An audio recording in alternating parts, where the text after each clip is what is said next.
She didn't walk into that classroom expecting to be seen. She just hoped not to be reduced. But in places like Bellridge, being different isn't just noticed, it's studied, dissected, turned into rumor before you even say your name. And sometimes, the sharpest wounds come from what people don't say. From the hallway glances, the group chats, the laughter that pretends not to be cruel. This is the kind of story that doesn't begin with a scream. It begins with a stare, a silence so loaded, it dares you to flinch. A woman who stood in front of a class waiting for her to fall, and didn't. And what happened next? It didn't just change the classroom. It rewrote the rules of how quiet can fight back. Let me tell you what happened when Ms. Alana Hayes refused to break. No one ever tells you that the cruelest kind of silence is the kind that walks in with a smile. The first day, Ms. Alana Hayes stepped through the polished glass doors of Bellridge Academy. The world didn't erupt. It just paused. And in that pause, something rotten took root. The students in room 204 had already been briefed.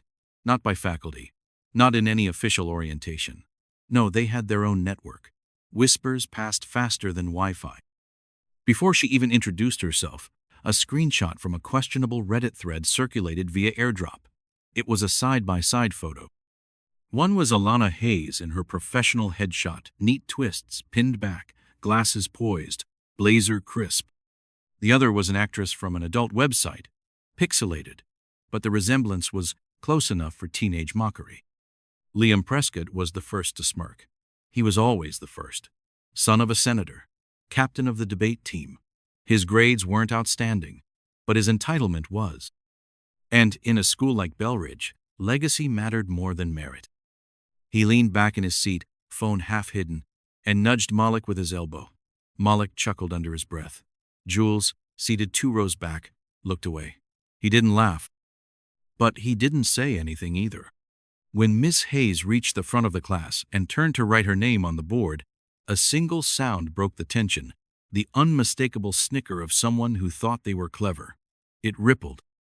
1 laugh became 3, 3 became 10. The kind of collective cruelty that high school students have mastered for centuries. Alana paused, marker in hand. She didn't ask what was funny. She didn't raise her voice.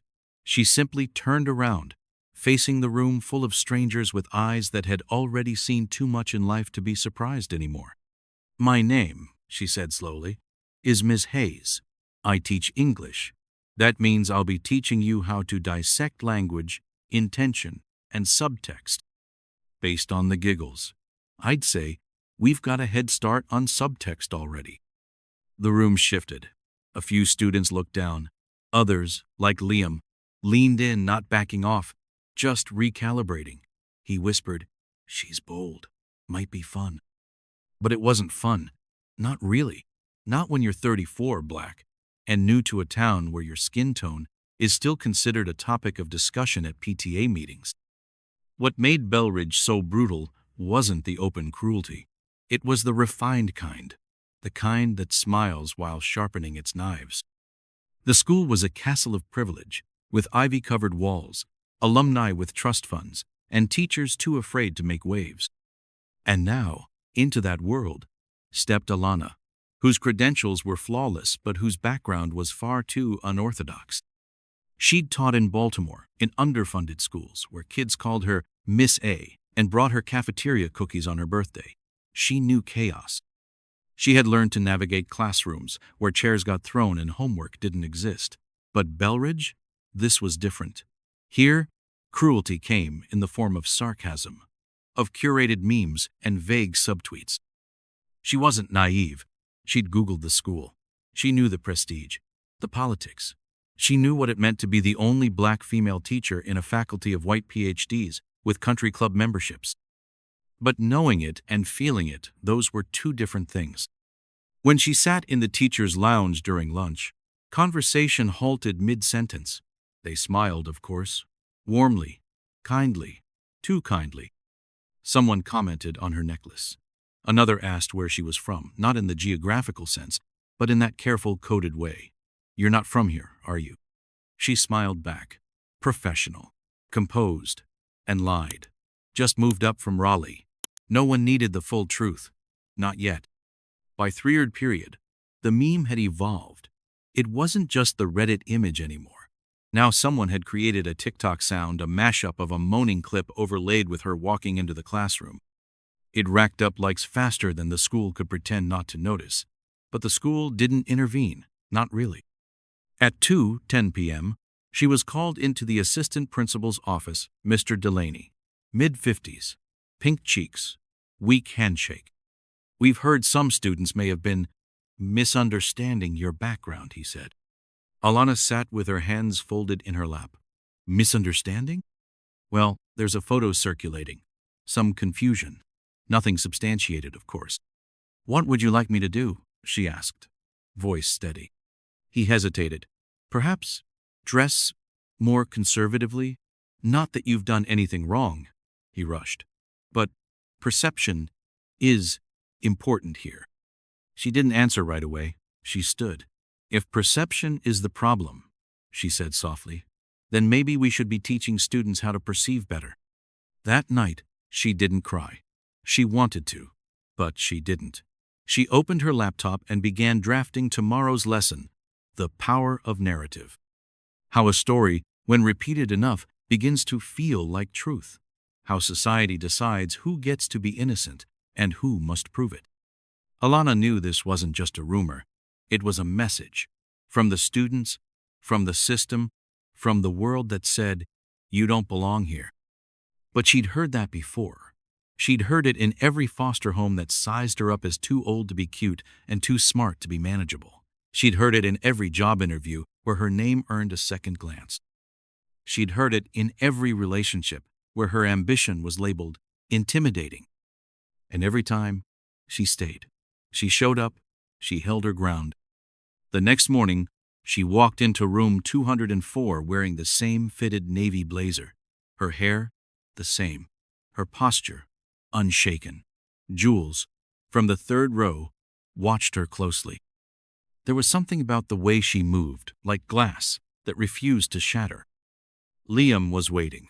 He had a new joke queued up, but when she stepped inside, didn't even flinch at the quiet snickers, and began her lesson on the crucible, framing it not as a story about witchcraft, but about mob mentality and the cost of rumors. A flicker of uncertainty crossed his face. She didn't name the drama. She didn't address the TikToks. She just taught calmly, elegantly, ruthlessly precise. But as she turned to the board, someone tossed a pink eraser at her feet. It landed with a soft thud. The room froze. She didn't turn around. She picked it up, set it on the desk, and wrote in bold marker, "What do we burn women for?" She underlined it once, then said, "Let's begin." By the end of her first week at Bellridge, Ms. Alana Hayes had become a name whispered with either mockery or awe, depending on the hallway. She was that teacher, the one who didn't react, the one who taught the crucible while her character was being crucified. And that silence, that unflinching grace, it unnerved them more than any shouting match ever could. But the silence didn't protect her. Not really. The group chats had taken on a new name, Hayes Watch, a student-run archive for everything she said, wore, or did that could be twisted into innuendo, a note about metaphors turned into a meme. A hand gesture while explaining Shakespeare became a GIF labeled mid-scene direction. The internet didn't need truth. It just needed participation. She didn't follow the threads. She didn't scroll through hashtags. But she could feel it. In the way the room quieted one beat too long. In how laughter erupted in corners she couldn't trace. In the way certain students stared not with curiosity, but with consumption. In the teacher's lounge, no one asked how she was doing. They smiled, still. They complimented her lesson planning board. Someone even suggested she try partner reading to help keep students more engaged. The school psychologist, a woman named Marla, left a sticky note on her mailbox. "Let me know if you ever want to talk. This place can be a lot." It wasn't the gesture that struck Alana. It was the ellipsis, the unwillingness to say what a lot actually meant. She smiled, and placed the note in the recycling bin. Bellridge wasn't new to scandal. They'd had teachers resign quietly before. A chemistry instructor 3 years ago who couldn't handle the harassment from a student whose father sat on the school board. A coach who made the mistake of failing a star athlete.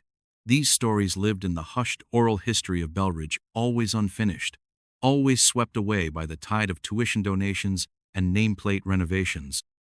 Alana, though, she didn't plan to disappear. But every morning, it grew heavier. The staring, the stillness, the tension that crackled when she walked past the lockers. She noticed Jules, too quieter than most, always observing, one of the few students who didn't laugh, who didn't participate, but also never spoke up. Until Friday. That morning, someone slid an envelope under her classroom door before the first bell. Pale, pink, unmarked. She didn't open it right away. She taught first period as usual a discussion on unreliable narrators. When class ended, she waited until the room emptied. Then, with deliberate slowness, she peeled back the seal. Inside was a printed card, no signature, no return address. The image showed a blurry silhouette of a woman body bent at the waist, in an explicit pose with the caption, "Saw this and thought of you. Search your name and thank us later." Alana sat in her chair, fingers tightening around the card. Her first instinct wasn't anger. It was fatigue. Deep, bone-heavy fatigue. She didn't cry. Again, she didn't scream. She pulled open her desk drawer and placed the envelope into a manila folder labeled Evidence, tucked neatly beside lesson plans and rubrics. If they wanted to start a war, she would document every grenade. At lunch, she sat alone under the old maple tree by the science building. She didn't eat. She just watched students pass by the packs, the whispers, the way her presence still sent waves through the air. She wondered how many of them believed the rumors, how many cared, how many simply enjoyed the spectacle. In truth, it wasn't the accusations that hurt the most. It was the laughter, that gleeful, communal sound like they'd all been let in on a joke she wasn't invited to. That kind of laughter echoes, long after the crowd moves on. That afternoon, she overheard 2 students in the hallway. "She's probably used to that kind of attention," one boy said. "Yeah," the other snickered. "Miss Cinemax." It wasn't just students. The silence from the adults became its own betrayal. She knew some of them had seen the memes, heard the rumors, but no one said a word. Even Principal Whitford, an Ivy League alumnus with a polished reputation and a deep fear of public controversy, had not called her in. And in that absence, the culture metastasized. A week later, another stunt. During third period, Alana lifted her coffee mug only to find it filled with glitter and confetti. Pink, sparkling, sticky. The mug slipped from her hands and clattered to the floor. Not broken, just humiliated. She inhaled slowly, picked it up, and without a word, walked to the supply closet and returned with a handheld vacuum. She didn't speak. Not once. She just cleaned. The class fell silent, not from guilt but confusion. This wasn't the script. She wasn't supposed to be calm. She was supposed to rage, to cry, to crack. But she didn't. Even as Liam muttered under his breath, "Guess she's used to cleaning up after herself." And the boys laughed even then. She only raised her eyebrows, as if grading their attempt at wit. Jules, seated at the edge of the room, stared at the confetti still clinging to her shoulder. He felt something twist in his chest. He had watched all of it, the jokes, the memes, the pink envelope. He hadn't participated, but he hadn't stopped it either. And somehow, that made him feel worse. That night, he sat on the edge of his bed, scrolling through the Haze Watch thread, watching it mutate into something uglier, crueler. And then, without really deciding to, he deleted the app, closed the tab, sat in the dark and just thought. He thought about his own silence, and wondered if it was the same thing as complicity. Meanwhile, Alana sat at her dining table, grading essays she could barely focus on. Her phone buzzed once an email from administration reminding faculty about maintaining classroom order. It didn't mention her by name. Of course it didn't.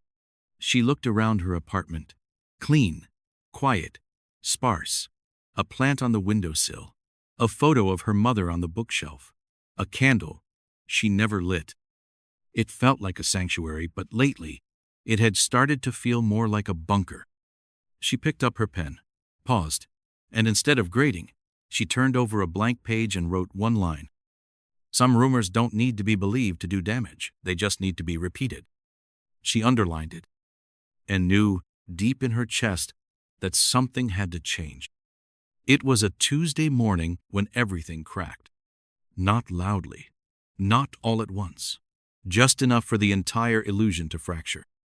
Alana arrived at Bellridge to find an odd, electric buzz in the air, the kind that hangs right before a storm. The halls were too quiet.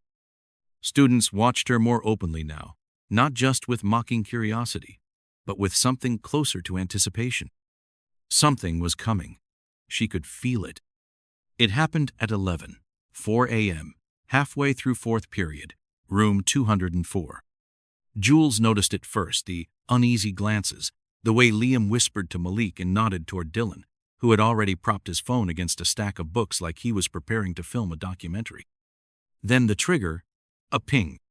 Phones buzzed across the classroom. Notification banners, simultaneous gasps, smirks, and then laughter. Not the chaotic, wild kind, but something meaner, calculated. Alana paused mid-sentence. The board behind her still held the words, power, perception, and projection. She turned slowly. Is there something I should be aware of? No one spoke, but eyes flicked to the screen, to the link, to the video. A new post on the Hazewatch thread. A deepfake. It was her face, on a body that wasn't hers, in a scene that didn't belong to her life. Grotesque, artificial, but just real enough to fool the lazy eye and more than enough to finish the job the rumor had started. Jules felt sick. Alana stood still. One breath, then two. She didn't ask for the link. She didn't touch her phone. She simply walked to her desk, opened the folder labeled Evidence, and wrote the time and date on a sticky note. Then she turned to the class and said, "We'll continue." But no one was listening. Liam was already half laughing, clearly proud. Dylan kept recording. Malik leaned back in his chair, arms crossed like a judge overseeing his work. And then something happened that none of them expected. Jules stood up. I need to say something. The words landed like a dropped book in a silent library. Alana looked up. The entire room turned. Liam narrowed his eyes. What are you doing? Jules stepped away from his desk. His hand shook. His throat felt raw, but something in him refused to sit back down. I've seen everything. The group chats. The videos. I didn't make them, but I didn't stop them either.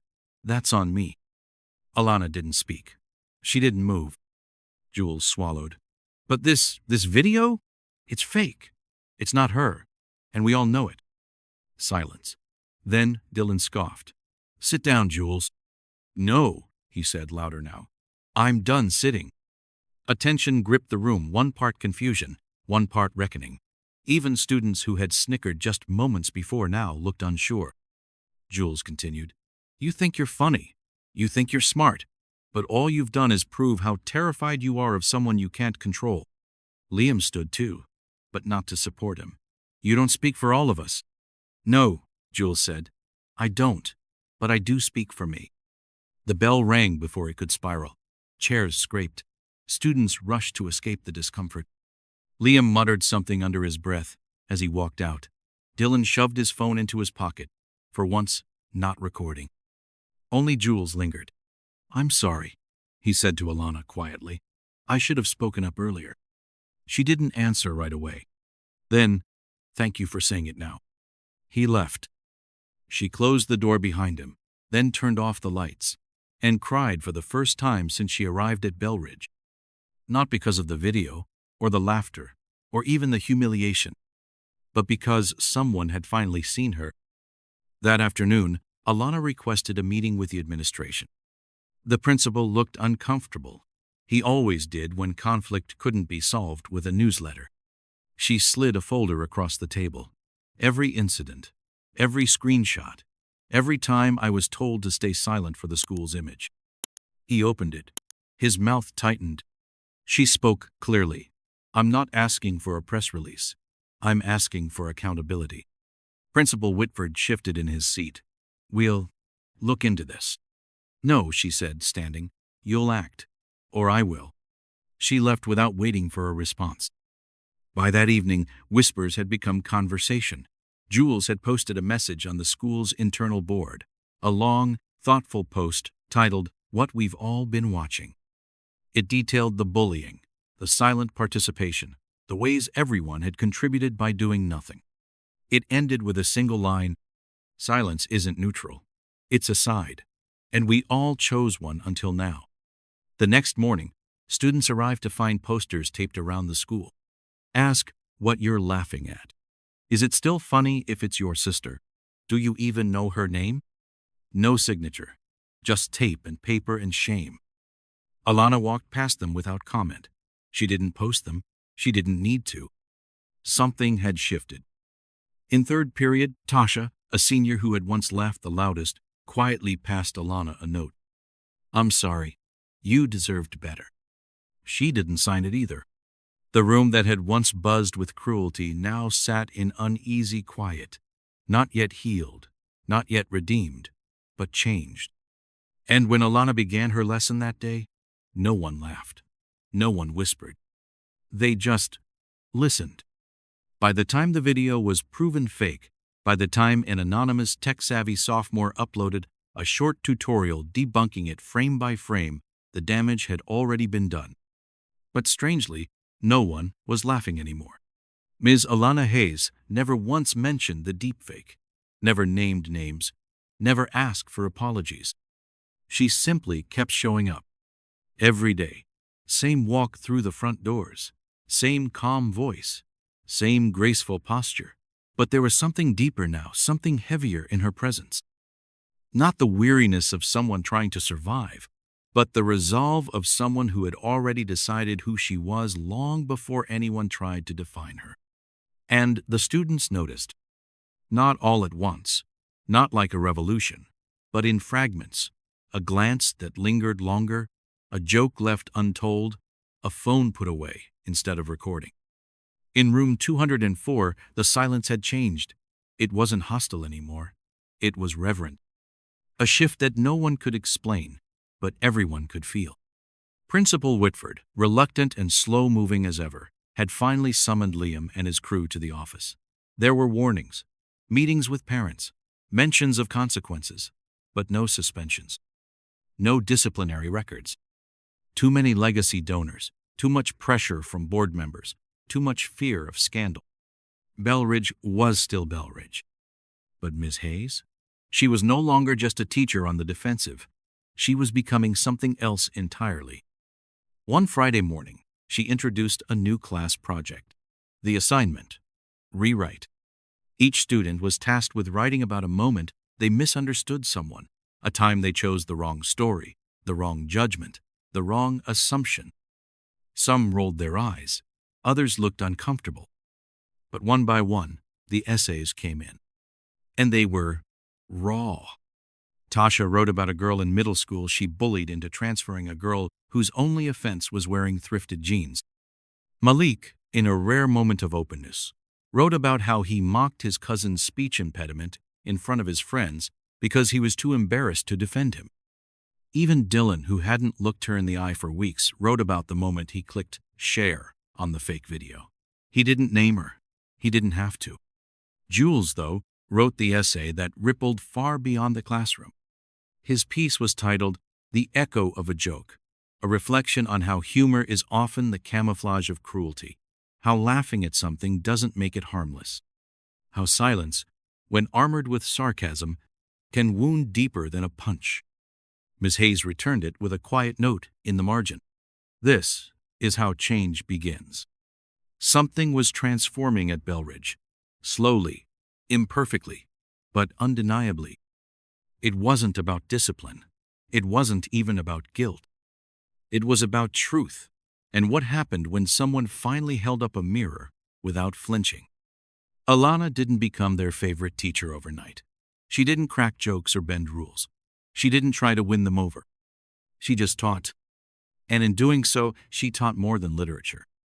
She taught dignity, restraint, grace under fire. There were still moments, of course, subtle barbs, a social media post that resurfaced with a new twist. But each time, her response was the same: silence, followed by precision. She never shouted. Instead, she corrected grammar in the taunts, asked students to cite sources when referencing online gossip, assigned critical essays on the Scarlet Letter, and challenged students to discuss who gets branded in society and why. It was tactical, poetic, powerful. Liam, once the loudest in the room, now barely spoke above a murmur. He wasn't expelled. He wasn't publicly humiliated. But the authority he once wielded, the throne he thought he owned, had crumbled under the weight of someone who refused to play the game. One afternoon, during a staff meeting, Miss Hayes was asked to share a few words about classroom management. She stood at the front, calmly, with nothing in her hands. "I don't manage students," she said. "I guide them. I hold the line. And I trust that eventually they'll see the value of walking beside it." There was a pause. And then, applause, not the performative kind, the slow, thoughtful kind, the kind that grows when people realize they're witnessing something rare. Later that week, a senior girl taped a note to Ms. Hayes' desk. "Thank you for never yelling. You taught us that stillness can be stronger than storms." Alana read it, folded it, and placed it next to the pink envelope in her evidence folder. She kept all of them, not out of spite, but as proof that pain could be compost, that even the worst seeds could bloom if met with the right kind of patience. In the hallway, students started calling her Ms. H, not mockingly, not with irony. It was a term of endearment. Room 204 was no longer just a room. It was a refuge. A space where students who had once built their confidence by tearing others down now came to relearn who they were and who they could be. Alana never said, "I forgive you." But she didn't have to. Her presence was forgiveness. Her teaching was proof that moving forward was possible. Not by forgetting, but by choosing again and again not to become what tried to break you. The rumors never vanished completely. That's not how these stories end. Some still whispered when a new student transferred in, pulling up screenshots from the Hayes Watch archive like old artifacts from a scandal they never fully understood, but their whispers never held the same weight. Not after what happened in room 204. By spring, the narrative had shifted, not erased, rewritten. Miss Hayes had become something of a quiet legend, not because of the scandal, but because of the way she carried it. Students didn't talk about that video anymore.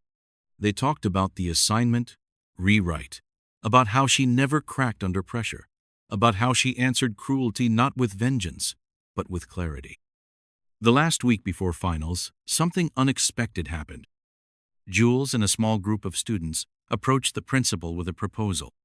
"We want to name the reading nook in room 204, Jules said.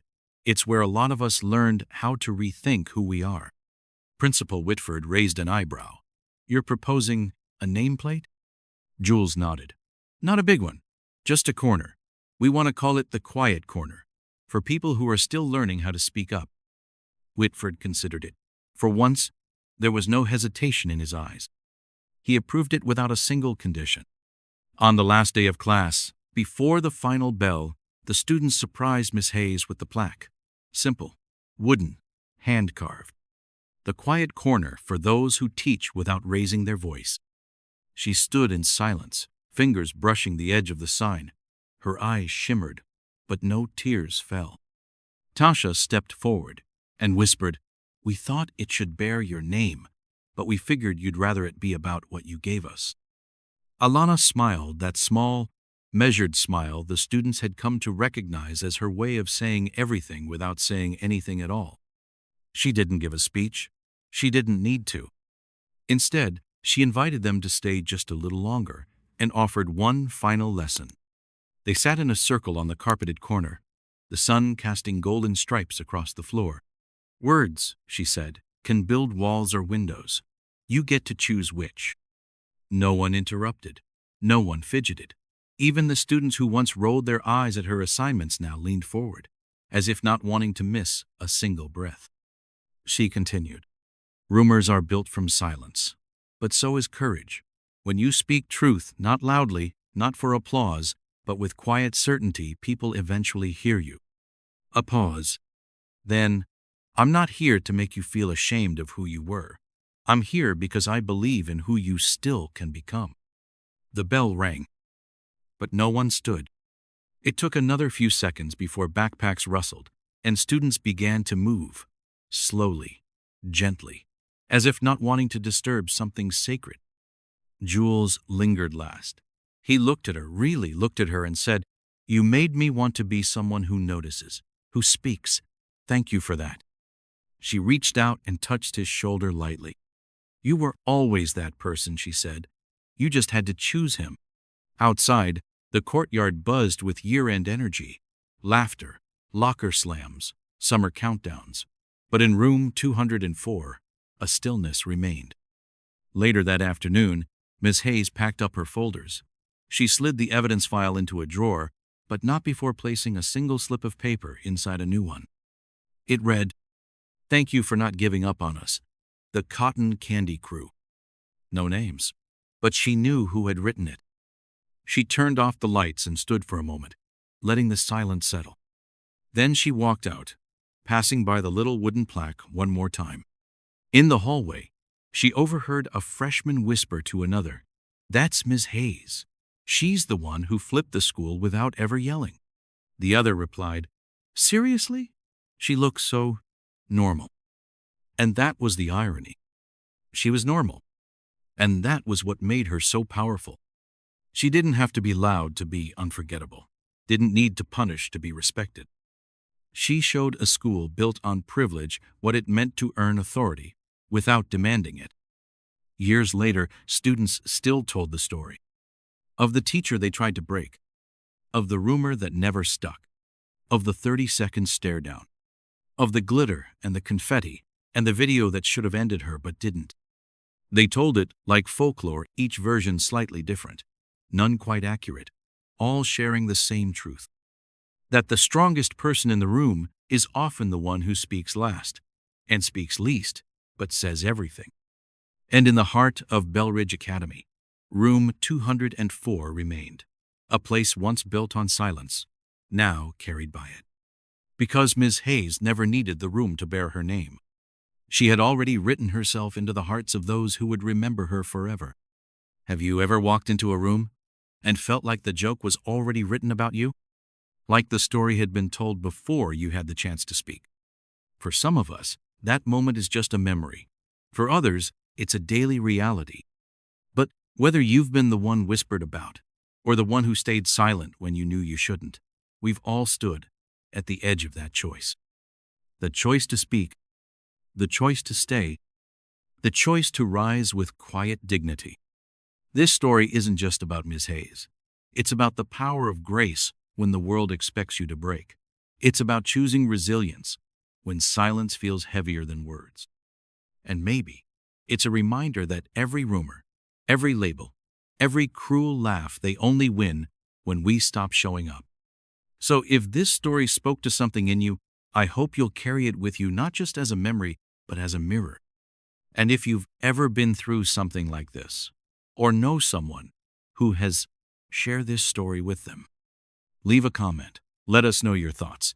And if you haven't already, subscribe for more stories that reach deeper than headlines. Stories that live where truth, heart, and hope meet.